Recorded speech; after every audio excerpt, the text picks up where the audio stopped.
They are a horrible shooting team, Skip. The Lakers are shooting 21.2% from three, 25 of 118. The next worst team is shooting 29%. And by the way, that's the second worst all-time start for a team, second only to the 2018 Atlanta Hawks. Point two. Okay, this Laker team stinks. Like, we've been talking about this for weeks. They are just not good enough to be a team that's going to compete in the Western Conference. Anthony Davis is walking around with a back injury. He looks like a 35-year-old guy as opposed to a 30-year-old guy. And the players around LeBron James and Anthony Davis are just not good enough. We've talked about Tim Legler, I'm going to bring up something that I brought up weeks ago. I'm going to say it again. Forget Russell Westbrook for a second.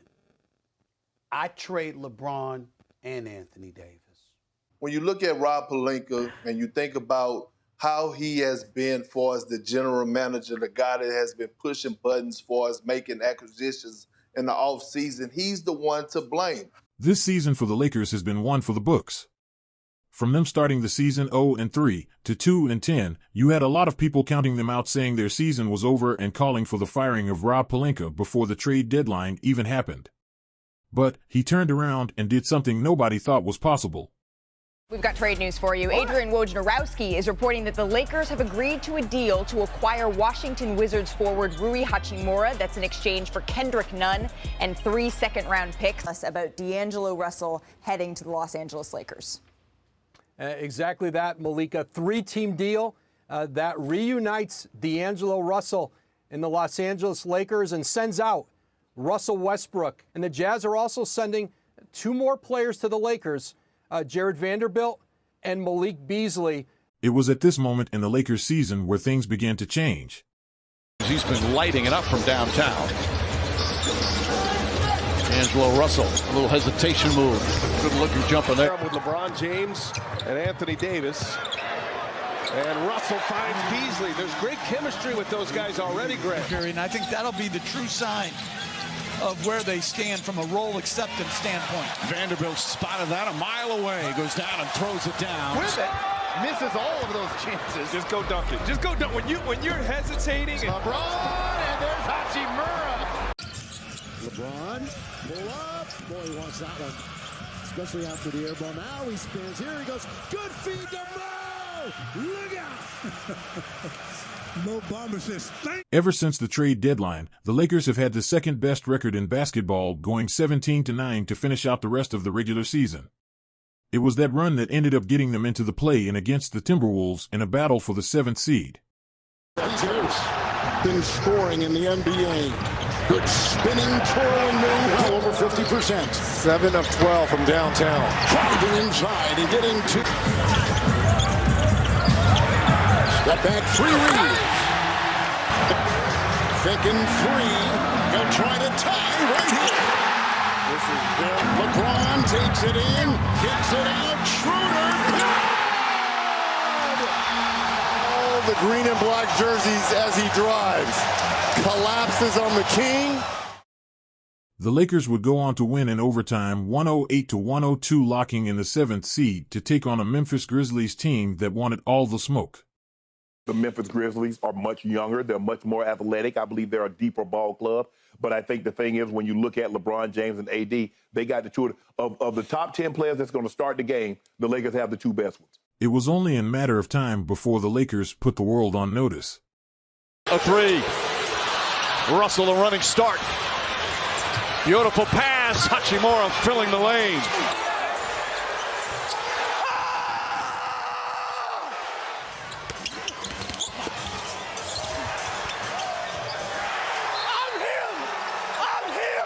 The Lakers would go on to take Game 1 in a 128-112 victory. The Lakers would go on to lose Game 2, 93-103, but it's what Dylan Brooks said after Game 2 that might have costed them the series. There are some people, the Lakers are making that run, they get it to 14, you and LeBron have that exchange. There are people out there that say maybe you shouldn't do that with one of the better players in the game. What were you thinking? I don't care, he's old. You know what I mean? I was waiting for that. I was expecting him to do that Game 4, Game 5. He wanted to say something when I got my 4th foul. He should have been saying that earlier on. But, you know, I poke bears. I don't respect no one until they come and give me 40. I pride myself on, what I do is defense and taking on any challenge that's on the board. Dillon Brooks asked for 40, and the Lakers gave him exactly that with an 40-point loss to end their season in Game 6 of the series. The real test was now just beginning as they had to face the defending champs and the Golden State Warriors.